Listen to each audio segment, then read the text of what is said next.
ყველგან შეიძლება განიწმინდოს ადამიანი. დიდი ხელოვნებაა მიაღწიოს სულის განწმენდას. ყველგან შეიძლება განიწმინდოს ადამიანი. ომონიაზეც კი, თუ ამის სურვილი აქვს. თქვენ სამუშაოზე როგორიც არ უნდა იყოს იგი, სიმშვიდით, მოთმინებით, სიყვარულით, შეგიძლიათ წმინდანები გახდეთ.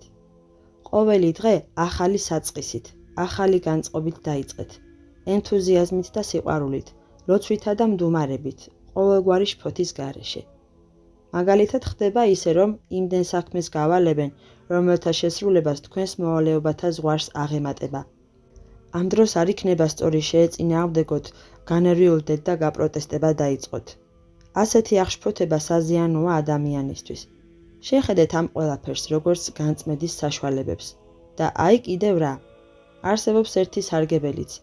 როდესაც ბევრ სამუშაოს გავალებენ, ამით სწავლობთ მთელი ამ სამუშაოს მეთოდს.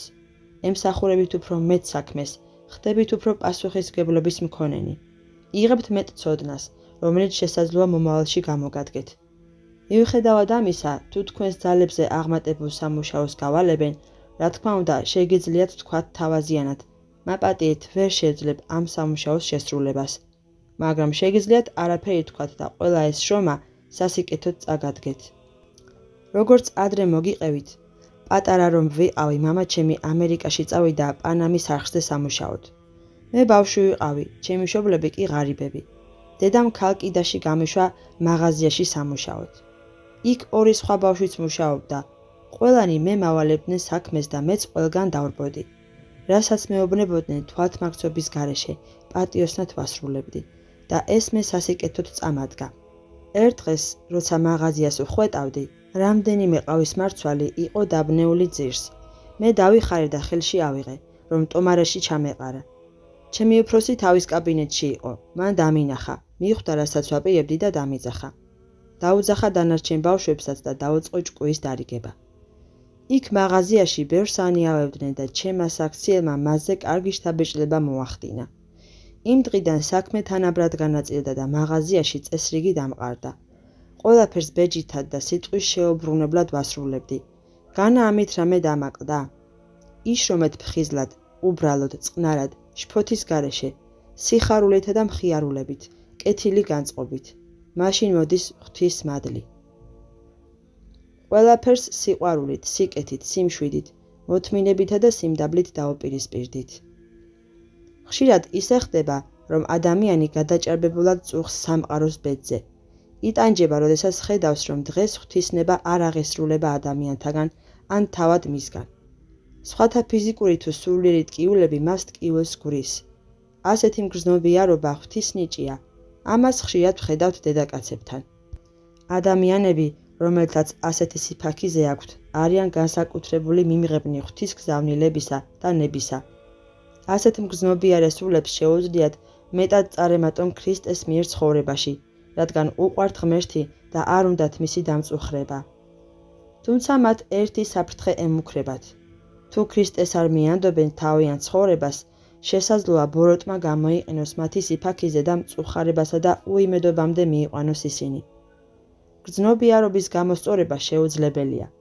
შესაძლებელია მხოლოდ მისი გარდაქმნა, გარდაქცევა, სახეცვლილება სიყვარულად, სიხარულად, ღვთისადმი მსახურებად. როგორ?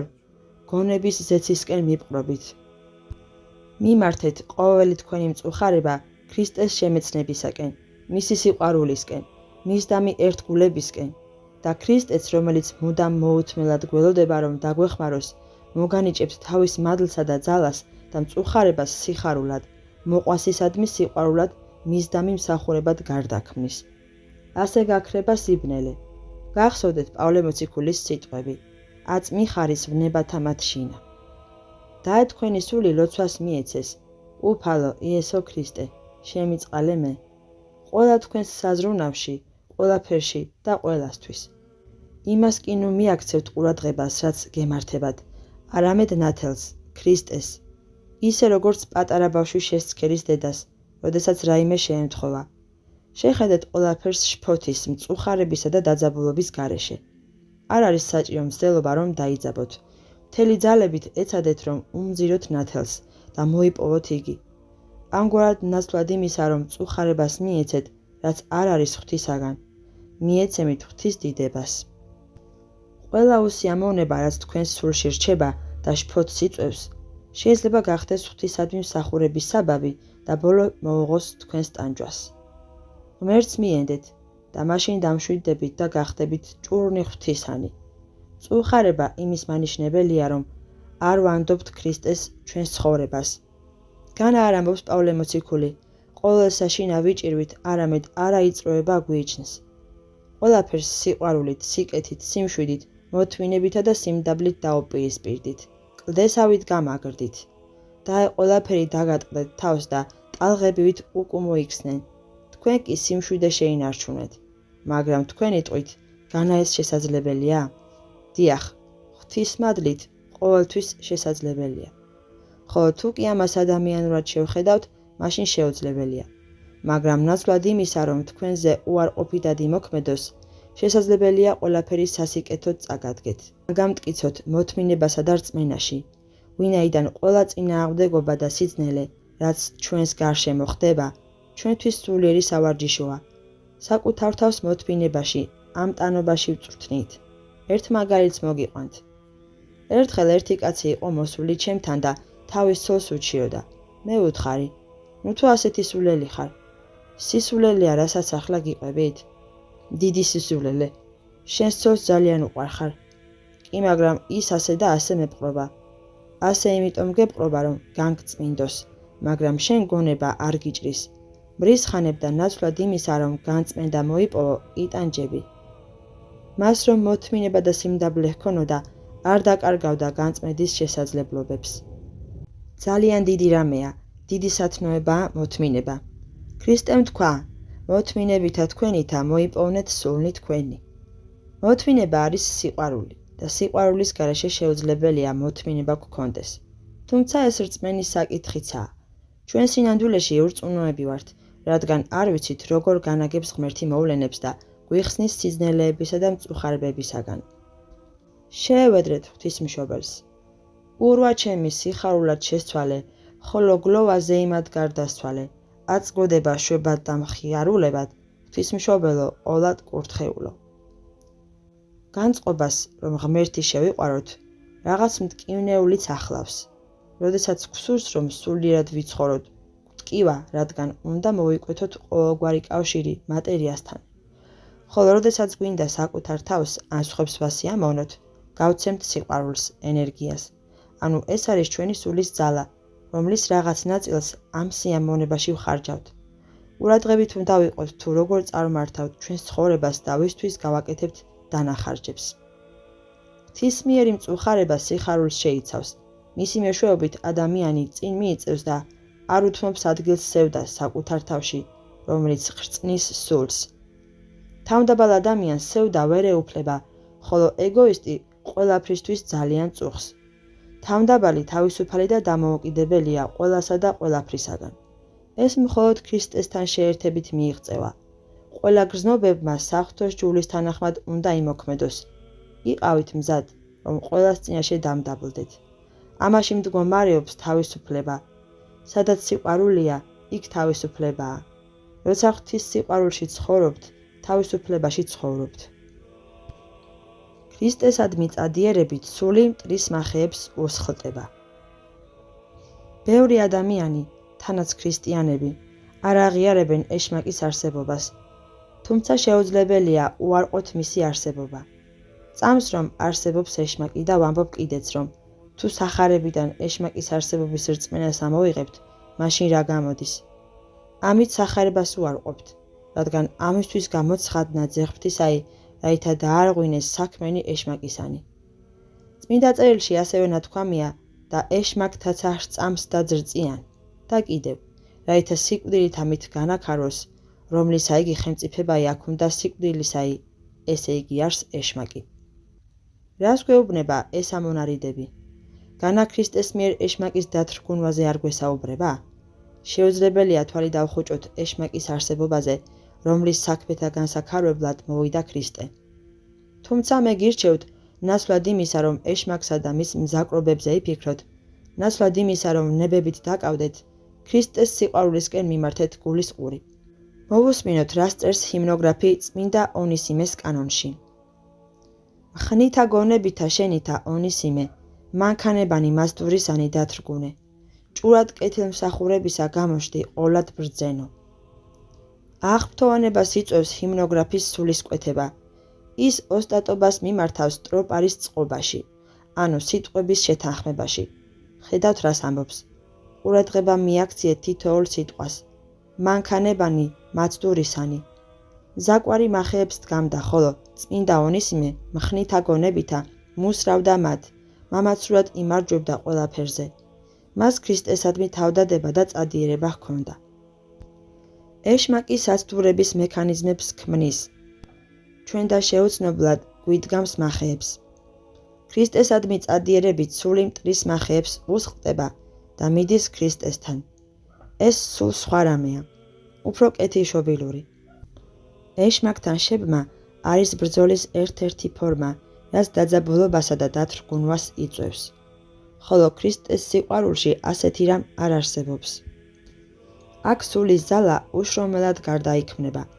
არ არის საჭირო დაუპირისპირდეთ მტერს ერთი და იგივე მეთოდით. უგულებელყავით ის. მტრის ასეთი უგულებელყოფა დიდი ხელოვნებაა. ხელოვნებათა ხელოვნება. ეს მხოლოდ ღვთისმადლით არის შესაძლებელი.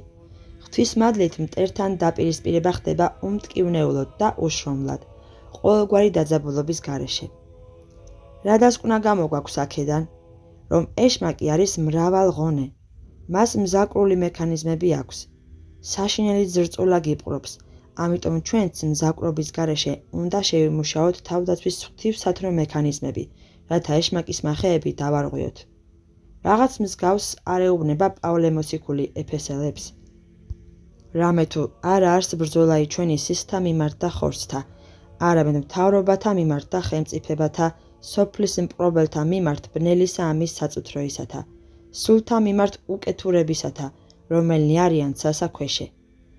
ამისთვის აღიღეთ ყოლად საჭურველი იგი ღვთისაი, რათა შეუძლოთ წინა დადგომად დღესამას ბოროტსა და ყოველსავე იქ მოდეთ, რაითას დგეთ.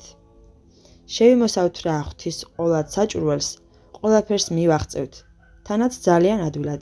როდესაც ღვთის მადლში შევალთ, მაშინ ყველაფერი ადვილია. ვართ უფრო თავისუფლები და ძლიერები და ღვთის მადლი გვიფარავს. თუ კი ვიღვაწებთ, შევიყვარებთ ქრისტეს, მაშინ ღვთის მადლს მოვიპოვებთ. და როდესაც საღვთო მადლით ვიქნებით აღჭურვილები, აღარ დაგვემუქრება საფრთხე და ჩვენს დანახვაზე ეშმაკიც გაიქცევა. მესაბრალოც, მდაბალი, ბავშვობიდანვე ასე ვირჯებოდი და მაქვს მცირედი გამოცდილება ამაში. არ მინდოდა ეშმაკის მახეებზე მეფიქრა, უგულებელყოფდი მათ, თუმცა თავიდან სხვაგვარად დავიწყე. დავწვებოდი მიწაზე და წარმოვიდგენდი თითქოს მკვდარი ვიყავი. სიკვდილის შიშს ვაიძულებდი საკუთარ თავს. ეშმაკები მოდიოდნენ და შიშით გარემოცული ვეუბნებოდი საკუთარ თავს. გამუდმებით იქონიე სიკვდილისა და სატანჯველის შიში. შემდეგ მივატოვე ეს. ასეთი მეთოდიც მაქვს გამოვლილი. ესეც კარგია დამწყებთათვის, მაგრამ მოშიში იგი არასრულ არს სიყვარულს აზედა. ნეტარი ავგუსტინე წერს. გულის ძრახვები შემიქცევენ და მათთან საუბარში ვებმები. ნახეთ აქ ძველი კაცი ესაუბრება ახალ, ქრისტეს მიერ კაცს. დიალოგს უმართავს. მე არ მიყვარს ძველ კაცთან საუბარი, რადგან ის უკან მეწევა.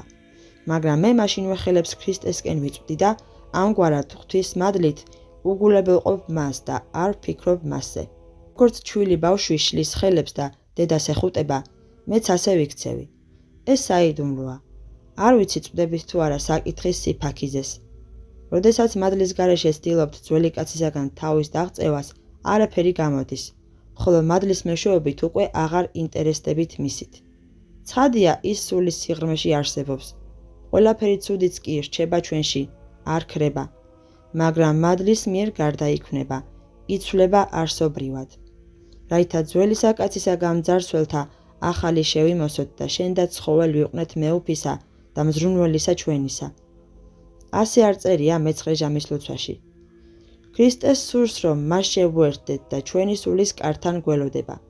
ჩვენზეა დამოკიდებული საღვთო მადლის მიღება. მხოლოდ ღვთის მადლს შეუძლია ჩვენი შეცვლა. ჩვენ თვითონ არაფერი ძალგვიც. მადლი ყველაფერს გვიბოძებს.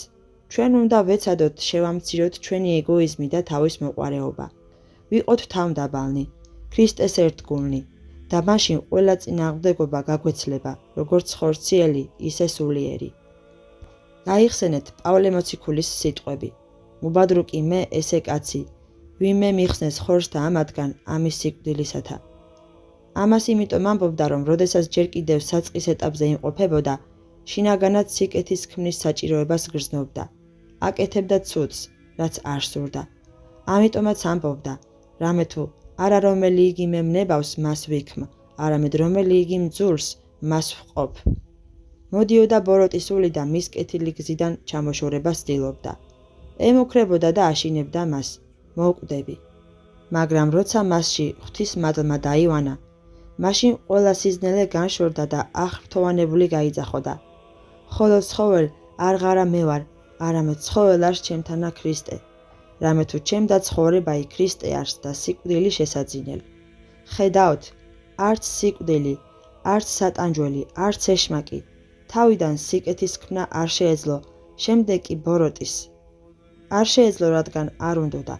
მისი სული ღვთიური გახდა. მასში ქრისტემ დაივანა და აღარ შეეძლო სხვა რამეზე ფიქრი.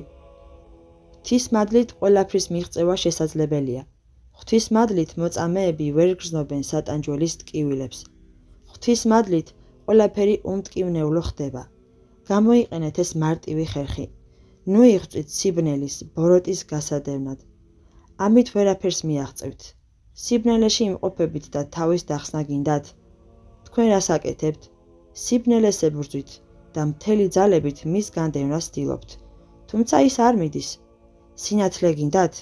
გაახსენით პატარა ჭუჭრუტანა, მზის სხივი შემოანათებს და სინათლეც მოვა. ნაცვლად იმისა, რომ სიბნელე, მტერი განდევნოთ, რომ თქვენში არ შემოვიდეს, გაშალეთ ხელები და ქრისტეს ჩაეხუტეთ.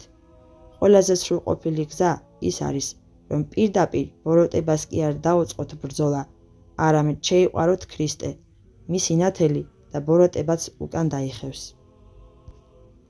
ბოროტის ყველა თავდასხმას მათი უგულებელყოფით გაუმკლავდით. უმთავრესი იარაღი ეშმაკის წინააღმდეგ არის პატიოსანი ჯვარი, რომლისგანაც ის ძრწის, მაგრამ ჯვარი სწორად უნდა გამოვისახოთ. ანუ მარჯვენა ხელის სამი თითი იყოს შეერთებული და ეხებოდეს შუბლს, მუცელს, მარჯვენა მხარს და ბოლოს მარცხენას, ჯვრის სახედ. პირჯვრის გამოსახვას შეიძლება მეტანიებით შევუთავსოთ. როდესაც ჩვენი ღმერთთან ურთიერთობა არის უბრალო, ფაქიზი, დაძაბულობის გარეშე, ეშმაკი გარბის. ბოროტს იძულებით და დაძაბულობით ვერ განდევნი. ის სიმშვიდითა და ლოცვით გშორდება. ის უკან იხევს, როდესაც ხედავს, რომ ადამიანი მას უგულებელყოფს და სიყვარულით მიიქცევა ქრისტესკენ. მას არ შეუძლია უგულებელყოფის ატანა, იმიტომ რომ ქედმაღალია. მაგრამ როდესაც იძაბებით, ბოროტისული ხედავს ამას და გებრძვით. ნუ დაკავდებით ეშმაკით, ნურს ითხოვთ, რომ გაგშორდეთ. რამდენადაც მის განშორებას ითხოვთ, იმდენად გიახლოვდებათ და გეხუტებათ. ყურადღებასაც ნუ მიაქცევთ ეშმაკს. ნუ შეებრძოლებით მას პირისპირ. როდესაც ეშმაკის წინააღმდეგ ჯიუტად იბრძვით, ის მხეცივით გესხმით თავს. თუ კი მას ტყვიას ესვრი, ის ხელყუმბარას დაგიშენს. თუ ბომბს ესვრი, რაკეტას გესვრის. ნუ აკვირდებით ბოროტს, ღმერთს მიაპყარით მზერა, მის წიაღს შეაფარეთ თავი და წინ გასწიეთ. შეიყვარეთ ქრისტე, თავი გადადეთ მისთვის, მღვიძარედ იცხოვრეთ. ადამიანი, რომელსაც უყვარს ღმერთი, მღვიძარე უნდა იყოს. სულიერ ქრისტეს მიერ ცხოვრებაში ყველაფერი მარტივი და ადვილია. მთავარია განსჯის უნარი გქონდეთ. როდესაც რაღაც გაწუხებთ, რაიმე გულის ზრახვა, განსაზრდელი შემოტევა, უგულებელყავით ისინი და თქვენი ყურადღება, თქვენი მზერა ქრისტეს მიაპყარით და ის იზრუნებს თქვენზე. ის ხელს ჩაგჭირდებთ და უხვად გიბოძებთ თავის მადლს. თქვენი მხრიდან მცირეოდენი მინდობაა საჭირო. ავიღოთ მილიონი და დავყოთ ნაწილებად. ადამიანის მცდელობა არის 1 მემილიონედი, ანუ მცირეოდენი განწყობა. მიაშურეთ ღმერთს და წამის 1000-ში მოგეახლებათ საღვთო მადლი. სულიწმინდა გაფიქრებისთანავე მოდის. თქვენ არაფერს აკეთებთ, მხოლოდ ღვთისაკენ გაეშურეთ და მადლი მაშინვე მოვა. როგორც კი ამოიოხრავთ, მაშინვე მოდის მოქმედებს. რას ამბობს პავლე მოციქული? მეოხარ ჩვენთვის სულ თქმით ამით უსიტყველითა. დიდი სიბრძნეა. ეს არ არის უბრალო სიტყვები, არამედ ცოცხალი სიტყვა ღვთისა. როდესაც ხედავთ თქვენს შესაპრობად მომავალ ბოროტ სულს, ნუ შეძრწმუნდებით, ნურს ყურადღებას მიაქცევთ, ნურს მის განდევნას შეეცდებით. რა უნდა ქნათ? ყველაზე საუკეთესო ხერხი უგულებელყოფაა. ესე იგი, ქრისტესკენ გაიწვნეთ ხელები, როგორც პატარა ბავშვმა, რომელიც ხედავს მხეცს და არ ეშინია, რადგან მამა მის გვერდითაა და იხუტებს მას. ეს ხერხი, ესე იგი, უგულებელყოფა, გამოიყენეთ ბოროტის ყველა თავდასხმის დროს, თითოეული გულის რახვის შემოტევისას. სულიერ 8 წლში, როდესაც თქვენ სულს შეწევნა სჭირდება, შეღაღადეთ ღმერთს. უფალო იესო ქრისტე, შემიწყალე მე. ყველაფერს ლოცვის მეშვეობით აარიდეთ თავი. ეს დიდი საიდუმლოა. განსაცდელის დროს ვცდილობთ რა მის უგულებელყოფას, ბოროტი თქვენს ჩაძირვას, განიარაღებას, შებოჭვას იწყებს. ის თავის საქმეს აკეთებს და არა იმას, რაც თქვენ გსურთ. თქვენ უნდა დაასწროთ მას და ღვთისკენ გაიწოდოთ ხელები, მაგრამ ეს რომ მოახერხოთ, საღვთო მადლმა უნდა განგანათლოთ. თუ ეს მაშინვე არ მოხდება, მაშინ მზაკვარი ხელს ჩაგავლებთ და მიუხედავად იმისა, რომ მის განდევნას ვცდილობთ, მას უკვე დაჭერილი ყავხართ. მისმინეთ ერთ მაგალითს გეტყვით. ერთ ადამიანს რაღაცის გაკეთება ვთხოვე, ის უარზე იდგა და მეუბნებოდა, რომ მეცნიერება ამას სხვაგვარად უყურებს. მე დაჟინებით ვითხოვდი, მაგრამ ის თავისას არ იშლიდა. ცოტა ღამაყდა აღშფოთებას. გავაცნობიერე რა ეს მაშინვე ქრისტესკენ მიმართე გონება და ცოდვა თავიდან ავიცილე. ამ ხერხს უნდა მიმართოთ. ქრისტესადმი აღვაპრობთ ხელებს და ის თავის მადლს მოგვანიჭებს. სხვა მაგალითსაც გეტყვით.